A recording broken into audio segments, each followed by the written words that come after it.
भवति आयतनवान् भवति य एवं वेद योगमायतनं वेद आयतनवान् भवति आयतनवान् भवति यश्चन्द्रमस आयतनं वेद आयतनवान् भवति आपो वै चन्द्रमस आयतनवान् भवति य एवं वेद योगमायतनं वेद आयतनवान् भवति नक्षत्रादिव अवामायतनम् आयतनवान् भवति यो नक्षत्राणाम् आयतनं वेद आयतनवान् भवति आपो वै नक्षत्राणाम् आयतनम् आयतनवान् भवति य एवं वेद योगमायतनं वेद आयतनवान् भवति पर्जन्यो वा अवामायतनम् आयतनवान् भवति यः पर्जन्यस्यायतनं वेद आयतनवान् भवति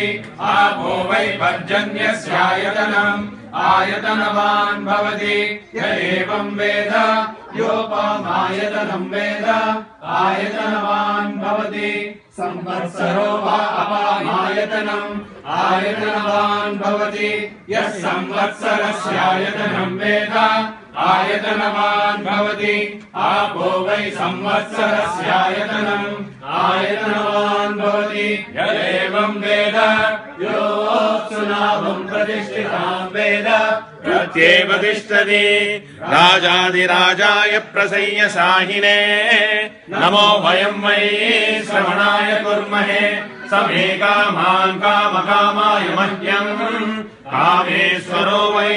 श्रवणो ददातु कुबेराय वै श्रवणाय महाराजाय नमः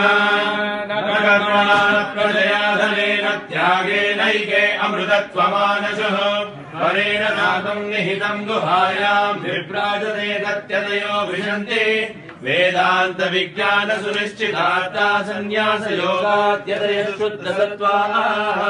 ते ब्रह्मलोके तु परान्तकाले परामृतात् परिमुच्यन्ति सर्वे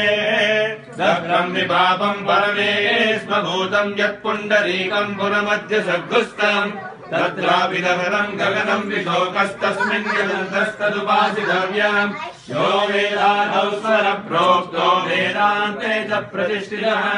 अस्य प्रकृतिरीहस्य यः परस्य महेश्वरः